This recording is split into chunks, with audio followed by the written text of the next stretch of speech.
নিজের মায়ের মাথায় হাত রেখে অনুভব কি পারবে আজ লাজুকে সেই কলঙ্ক থেকে মুক্তি দিতে?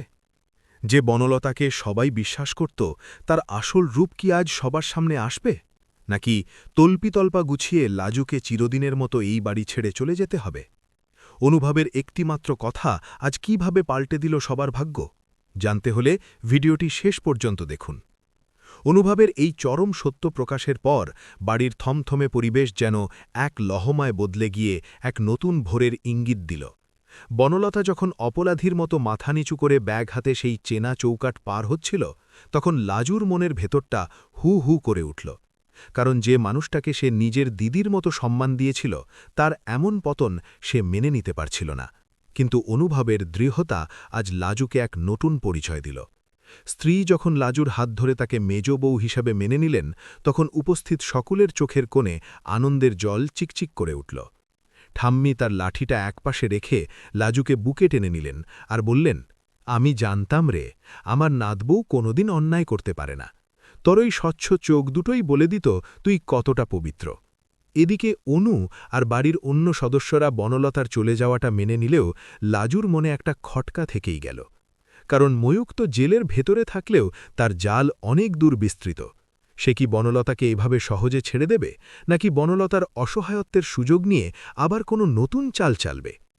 পরদিন সকালে যখন লাজু নিজের পড়ার টেবিলে বসে মেডিকেলের বইগুলো খুলল, তখন তার মনে হল এই স্বাধীনতা আর এই সম্মান সে ফিরে পেয়েছে শুধুমাত্র অনুভবের জন্য। অনুভব ঘরে ঢুকে লাজুর মাথায় হাত রেখে বলল, কি গো হবু ডাক্তারনি, পড়াশোনা কেমন চলছে? এবার কিন্তু তোমাকে গোল্ড মেডেল পেতে হবে। আমি চাই না তোমার এই মেধা কোনো ষড়যন্ত্রের ভিড়ে হারিয়ে যাক। লাজু মুচকি হেসে বলল, তুমি পাশে থাকলে আমি সব পারব। কিন্তু একটা কথা অনুভবদা, বনলতাদি কোথায় গেল? সে কি এখন সুরক্ষিত আছে? অনুভব গম্ভীর হয়ে উত্তর দিল, দেখো লাজু, যে যেমন কর্ম করে তাকে তেমন ফল ভোগ করতে হয়। বনলতা যা করেছে তার জন্য তাকে অনুতপ্ত হতেই হতো। তবে আমি খোঁজ নিয়েছি, সে তার এক দূর সম্পর্কের আত্মীয়ের বাড়িতে উঠেছে। আপাতত সে পুলিশের নজরদারিতেই থাকবে, কারণ ময়ূকের বিরুদ্ধে রাজসাক্ষী হিসাবে তাকে প্রয়োজন হতে পারে। ঠিক এই সময় ড্রয়িং রুমে একটা বিশৃঙ্খলা শোনা গেল। লাজু আর অনুভব নিচে নেমে দেখল পুলিশ অফিসার সুদর্শনবাবু এসেছেন। তার মুখটা বেশ চিন্তিত। তিনি বললেন, অনুভববাবু, একটা দুঃসংবাদ আছে। ময়ূক আজ ভোরে জেল থেকে পালানোর চেষ্টা করেছে এবং সে সফল হয়েছে। আর সবথেকে ভয়ের ব্যাপার হল, সে পালাবার সময় বলে গেছে সে তার অপমানের প্রতিশোধ নেবেই। আর আমাদের ধারণা তার প্রথম টার্গেট হতে পারে বনলতা অথবা লাজু। এই খবরটা শোনার সাথে সাথে স্ত্রীর মুখ ফ্যাকাশে হয়ে গেল। তিনি লাজুকে জাপটে ধরে বললেন, না, আমার মেয়ের কিছু হতে দেব না। আমি ওকে ভুল বুঝেছি, কিন্তু এখন আর ওকে এক মুহূর্তের জন্য চোখের আড়াল করব না। অনুভব সুদর্শনের দিকে তাকিয়ে বলল, স্যার, আপনি চিন্তা করবেন না, আমরা সতর্ক আছি। কিন্তু ময়ূক কতটা নিচে নামতে পারে সেটা আমরা জানি, তাই আমাদের এখন পাল্টা চাল চালতে হবে। এদিকে শহরের এক পরিত্যক্ত গুদামে ময়ূক তার ক্ষতবিক্ষত হাত নিয়ে বসে আছে। তার চোখে আগুনের শিখা। সে ফোনে কাউকে নির্দেশ দিচ্ছে, আজ রাতেই কাজটা শেষ করতে হবে। লাজু আর অনুভব যেন বুঝতেও না পারে কোন দিক থেকে বিপদ আসছে। বনলতাকে আমি হাতের পুতুল বানিয়েছিলাম, কিন্তু সে বিশ্বাসঘাতকতা করেছে, তাকেও শেষ করব। আর ওই গ্রাম্য মেয়ে লাজু, যে আমার সব পরিকল্পনা ধুলোয় মিশিয়ে দিল, তাকে আমি জ্যান্ত ছাড়ব না। গল্পের মোড় এবার এক রোমাঞ্চকর দিকে ঘুরে গেল। লাজু বুঝতে পারল তার লড়াই এখনও শেষ হয়নি। একদিকে তার ডাক্তার হওয়ার স্বপ্ন, আর অন্যদিকে এই প্রাণঘাতী ষড়যন্ত্র। তাকে শক্ত হতে হবে। অনুভব তাকে অভয় দিয়ে বলল, লাজু, তুমি ভয় পেও না, আমি আছি, আর আমাদের সাথে পুরো পরিবার আছে। পুলিশ অফিসার সুদর্শন এক বিশেষ ফাঁদ পাতলেন। তিনি চাইলেন বনলতাকে টোপ হিসাবে ব্যবহার করে ময়ূককে গ্রেপ্তার করতে। বনলতা যখন এই প্রস্তাব শুনল, সে প্রথমে ভয় পেলেও পরে লাজুর প্রতি করা অন্যায়ের প্রায়শ্চিত্ত করতে রাজি হয়ে গেল। সে জানত এটা অত্যন্ত ঝুঁকিপূর্ণ, কিন্তু লাজুকে বাঁচাতে সে নিজের জীবন দিতেও প্রস্তুত। সেদিন রাতে নিঝুম অন্ধকারে বনলতা একটা নির্দিষ্ট পার্কে গিয়ে দাঁড়াল, যেখানে ময়ূক তাকে দেখা করতে বলেছিল। আড়ালে লুকিয়েছিল অনুভব আর পুলিশের টিম। লাজু বাড়িতে বসে ভগবানের কাছে প্রার্থনা করছিল যেন সবাই সুস্থভাবে ফিরে আসে। হঠাৎ একটা কালো রঙের গাড়ি এসে দাঁড়াল বনলতার সামনে। ভেতর থেকে ময়ূক বেরিয়ে এসে বনলতার গলায় ছুরি ধরল আর বলল, ভেবেছিস আমি কিছু বুঝব না? পুলিশ নিয়ে এসেছিস আমাকে ধরতে? আজ তোকে আর ওই লাজুকে আমি একসাথেই শেষ করব। কিন্তু ময়ূক জানত না লাজু সেখানে উপস্থিত নেই। ঠিক সেই মুহূর্তেই অনুভব ঝাঁপিয়ে পড়ল ময়ূকের ওপর। শুরু হলো এক হাতাহাতি যুদ্ধ। পুলিশ চারদিক থেকে ঘিরে ফেলল ময়ূককে। পরাস্ত করে যখন হাতকড়া পরানো হলো, তখন বনলতা কান্নায় ভেঙে পড়ল। সে অনুভবের হাত ধরে বলল, আমাকে ক্ষমা করো, আমি অনেক বড় ভুল করেছি। পরদিন সকালে খবরের কাগজে বড় বড় করে লাজু আর অনুভবের সাহসিকতার কথা ছাপা হলো। মেডিকেল কলেজে লাজু যখন পা রাখল, তখন সব ছাত্রছাত্রী তাকে হাততালি দিয়ে স্বাগত জানাল। লাজু বুঝতে পারল সততার পথ কঠিন হলেও তার শেষটা সব সময় সুন্দর হয়। বিকেলে বাড়ির ছাদে দাঁড়িয়ে অনুভব লাজুর দিকে একটা আংটি বাড়িয়ে দিয়ে বলল, অনেক তো ঝড় সামলালাম, এবার কি সারা জীবনের জন্য আমার সঙ্গী হবে লাজু? লাজু লজ্জায় লাল হয়ে অনুভবের বুকে মাথা রাখল। দূরে দাঁড়িয়ে স্ত্রী আর ঠাম্মি এই দৃশ্য দেখে চোখের জল মুছলেন। তারা বুঝতে পারলেন এক নতুন লাজবন্তী আজ জন্ম নিল, যে শুধু ঘর সামলাবে না, বরং সমাজের সব অন্ধকার দূর করে এক সফল চিকিৎসক হয়ে উঠবে। আর এভাবেই সকল বাধা কাটিয়ে লাজু আর অনুভবের ভালোবাসার জয় হল, যা আগামী দিনে এক উজ্জ্বল দৃষ্টান্ত হয়ে থাকবে। বনলতাও নিজের ভুল সংশোধন করে এক নতুন জীবন শুরু করার শপথ নিল, আর ময়ূক তার পাপের শাস্তি হিসাবে অন্ধকারের প্রকোষ্ঠে ঠাঁই পেল। এভাবেই শেষ হল এক টান টান উত্তেজনাকর অধ্যায়, যেখানে সত্যের আলোয় মুছে গেল সব ষড়যন্ত্রের কালো ছায়া। বনলতার বিদায়ে আর ময়ূকের গ্রেপ্তারের পর রাজবাড়িতে যেন এক শান্তির সুবাতাস বইতে শুরু করেছে। কিন্তু নিয়তি হয়তো লাজুর জন্য আরও বড় কোনো পরীক্ষা সাজিয়ে রেখেছিল। কারণ ভোরের আলো ফুটতেই খবর এলো ময়ূক জেল হাজতের ভেতরেই বিষ খেয়ে আত্মহত্যার চেষ্টা করেছে। যদিও সে বেঁচে গেছে, কিন্তু পুলিশ জানিয়েছে সে মানসিকভাবে ভেঙে পড়ার নাটক করে আসলে হাসপাতাল থেকে পালানোর ছক কষছে। অনুভব এই খবর শুনে চিন্তিত হয়ে পড়ল, কারণ সে জানত ময়ূক অত সহজে হার মানার পাত্র নয়। এদিকে লাজু তার মেডিকেল কলেজের ফাইনাল ইয়ারের প্র্যাকটিক্যাল পরীক্ষার জন্য দিন-রাত এক করে পড়াশোনা করছে।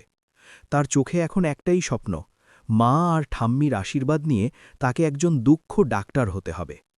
অনুভব লাজুকে সাহস দিতে রোজ রাতে তার পাশে বসে কফি বানিয়ে খাওয়ায় আর বলে, লাজু তুমি ভেবো না, তোমার পেছনে আমি দেওয়ালের মতো দাঁড়িয়ে আছি। স্ত্রী এখন লাজুকে নিজের মেয়ের থেকেও বেশি যত্ন করেন। তিনি সকালে উঠে লাজুকে বাদাম বাটা আর দুধ খাইয়ে দেন, আর বলেন, মা তুই শুধু মন দিয়ে পড়াশোনা কর, বাড়ির কোনো কাজ তোকে ছুতে হবে না। তোর ওই চোর অপবাদ আমি কোনোদিন ভুলতে পারব না, তাই এখন তোকে রাজরানী করে রাখাই আমার প্রায়শ্চিত্ত। এদিকে বনলতা বাড়ি ছেড়ে চলে গেলেও সে মাঝে মাঝে লুকিয়ে লাজুর কলেজের গেটে এসে দাঁড়িয়ে থাকে। সে সাহস পায় না লাজুর সামনে যাওয়ার, কিন্তু তার মনে মনে এক গভীর অনুশোচনা কাজ করে। সে বুঝতে পেরেছে লাজু কতটা মহান, কারণ লাজু যদি অফিসারকে অনুরোধ না করত, তবে আজ বনলতাকে শ্রীঘরে থাকতে হতো। একদিন লাজু কলেজ থেকে ফেরার পথে হঠাৎ দেখল একদল গুন্ডা বনলতাকে ঘিরে ধরেছে, আর তাকে শাসাচ্ছে যে ময়ূকের গোপন ডায়েরিটা কোথায় সেটা বের করে দিতে। লাজু দূর থেকে এটা দেখে আর স্থির থাকতে পারল না। সে দৌড়ে গিয়ে গুন্ডাদের সামনে দাঁড়ালো আর বলল, খবরদার, আমার দিদির গায়ে হাত দেবে না। গুন্ডারা হাসাহাসি করে বলল, এই তো সেই ডাক্তারনি, একে ধরলেই ময়ূক ভাই খুশি হবে। ঠিক সেই মুহূর্তে অনুভবের এন্ট্রি হলো, এক্কেবারে সিনেমার হিরোর মতো। সে একা হাতে ৪-৫ জন গুন্ডাকে ধোলাই দিয়ে পুলিশের হাতে তুলে দিল। বনলতা লাজুর পা জুড়িয়ে ধরে কাঁদতে কাঁদতে বলল, লাজু, আমি তোকে মারতে চেয়েছিলাম, আর তুই আমাকে বাঁচালি, আমাকে ক্ষমা কর বোন। লাজু তাকে তুলে জড়িয়ে ধরল আর বলল, দিদি, মানুষ ভুল করে, কিন্তু সেই ভুল শুধরে নেওয়াই আসল ধর্ম। তুমি আজ থেকে আমাদের সাথেই থাকবে, তবে ওই বাড়িতে নয়, বরং আমাদের পেছনের গেস্ট হাউসে। আমি চাই তুমিও মাথা উঁচু করে বাঁচো। অনুভব লাজুর এই সিদ্ধান্ত দেখে অবাক হয়ে গেল। সে ভাবল, লাজু সত্যিই এক দেবীর মতো মন পেয়েছে। বাড়িতে ফিরে যখন এই কথা জানানো হলো, স্ত্রী প্রথমে রাজি হননি, কিন্তু লাজুর চোখের জল আর যুক্তির কাছে তাকে হার মানতে হলো। তিনি বললেন, ঠিক আছে, লাজু যখন বলছে তখন বনলতা ওখানেই থাকবে, তবে তাকে প্রমাণ করতে হবে সে সত্যিই বদলে গেছে। কয়েক মাস কেটে গেল। লাজুর ফাইনাল পরীক্ষার রেজাল্ট আউটের দিন। আজ পুরো পরিবার টিভি সেটের সামনে বসে আছে, আর অনুভব ল্যাপটপের রেজাল্ট চেক করছে। হঠাৎ অনুভব চিৎকার করে উঠল, লাজু তুমি পেরেছ, তুমি পুরো রাজ্যে প্রথম হয়েছ, শুধু তাই নয়, গোল্ড মেডেল তোমারই হচ্ছে। ঠাম্মি আনন্দে উলু দিয়ে উঠলেন, আর স্ত্রী লাজুকে জড়িয়ে ধরে কপালে চুমু খেলেন। পুরো পাড়ায় মিষ্টি বিলি করা হলো, কিন্তু এই আনন্দের মাঝেই একটা উড়ো ফোন এলো অনুভবের কাছে। ওপার থেকে এক গম্ভীর গলায় বলা হলো, অনুভব, তোমার লাজু আজ গোল্ড মেডেল পাচ্ছে, কিন্তু সেই মেডেল কি সে গলায় পুড়তে পারবে, নাকি তার আগেই তার সাদা অ্যাপ্রন রক্তে লাল হবে? অনুভব বুঝতে পারল এটা ময়ূকের কণ্ঠ। সে হাসপাতাল থেকে পালিয়েছে, আর এখন সে উন্মাদ হয়ে গেছে। অনুভব দ্রুত পুলিশ অফিসার সুদর্শনকে ফোন করল আর বলল, স্যার, ময়ূক আবার ফিরেছে, আপনারা জলদি ব্যবস্থা নিন। ওদিকে লাজু তখন কলেজের কনভোকেশন হলে গেছে মেডেল নিতে। তার সাথে গেছে অনু আর ঠাম্মি। অনুভব আর স্ত্রী অন্য গাড়িতে আসছিল। পথে হঠাৎ তাদের গাড়িটা একদল মুখোশধারী আটকে দিল। তারা অনুভবকে মারধর করে অজ্ঞান করে দিল আর স্ত্রীকে একটা ঘরে আটকে রাখল। ময়ূক নিজে সেখানে হাজির হয়ে হাসতে হাসতে বলল, আজ লাজুর মেডেল নেওয়ার দিনটা আমি ওর জীবনের শেষ দিন বানিয়ে দেব। ওদিকে কলেজে লাজুর নাম ঘোষণা করা হচ্ছে। মঞ্চে ওঠার ঠিক আগে লাজু একটা চিরকুট পেল, যেখানে লেখা ছিল, তোমার অনুভব আর শাশুড়িমা আমার কবজায়, যদি তাদের জীবিত দেখতে চাও তবে মেডেল না নিয়ে সোজা পেছনের বাগানে চলে এসো। লাজু মুহূর্তের মধ্যে পাথর হয়ে গেল। সে বুঝতে পারল তার স্বপ্ন আর পরিবারের মধ্যে এখন তাকে একটা বেছে নিতে হবে। লাজু সাহসের সাথে মঞ্চে উঠল এবং মাইক নিয়ে সবার সামনে বলল, আজ আমি এই মেডেল নিতে পারবো না, কারণ আমার জীবনের থেকে আমার পরিবারের দাম অনেক বেশি। পুলিশ আর মিডিয়া যেন আমার পিছু নেয়। এই বলে সে দৌড়ে পেছনের বাগানে চলে গেল, যেখানে ময়ূক বন্দুক উঁচিয়ে দাঁড়িয়েছিল।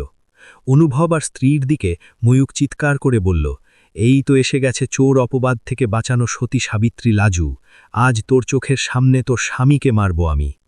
লাজু শান্ত গলায় বলল, ময়ূক, তুমি যেটা করছো সেটা কাপুরুষতা।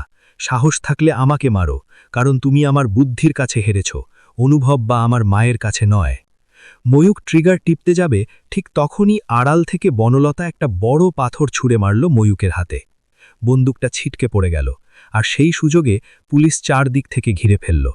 আসলে লাজু মঞ্চে ওঠার আগেই পুলিশকে সব ইশারায় বুঝিয়ে দিয়েছিল। ময়ূককে আবার গ্রেপ্তার করা হলো, আর এবার তার পালানোর কোনো পথ রইল না।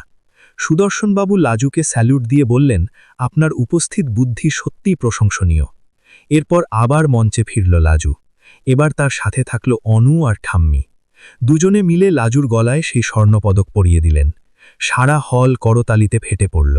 লাজু কাঁদতে কাঁদতে বলল, এই জয় আমার একা নয়, এটা আমার পুরো পরিবারের, যারা আমাকে ওই গ্রাম থেকে তুলে এনে আজ এক জনসেবিকা বানালো। বাড়ি ফিরে ঠাম্মি লাজুকে মেজ বউয়ের মর্যাদা দিয়ে বরণ করে নিলেন, আর বনলতাকেও ক্ষমা করে দেওয়া হলো। লাজু বুঝতে পারল জীবনের সবচেয়ে বড় চোর সেই, যে অন্যের সুখ চুরি করে, কিন্তু যার মনে ত্যাগ আছে সে সব হারালো আবার ফিরে পায়। ভোরের আলোয় লাজু যখন তার নতুন চেম্বারে বসল, তখন তার মনে হল আজ থেকে সে শুধু রোগের চিকিৎসা করবে না, বরং অসহায় মানুষের চোখের জল মোছানোর ব্রত নিল। অনুভব দরজায় দাঁড়িয়ে মুচকি হেসে বলল, কি গো ডক্টর লাজবন্তী, আজ বিকেলে কিন্তু আমার সাথে ডেটে যেতে হবে, মনে আছে তো? লাজু হেসে বলল, অবশ্যই মনে আছে, কিন্তু তার আগে আমাকে গ্রাম থেকে আসা ওই বৃদ্ধা মাটির সেবা করতে দাও।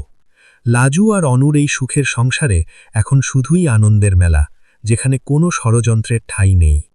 এভাবেই শেষ হল লাজুর দীর্ঘ লড়াইয়ের গল্প, যা শিখিয়ে দিল যে সততা আর ভালোবাসার কাছে যে কোনো অন্ধকার হার মানতে বাধ্য।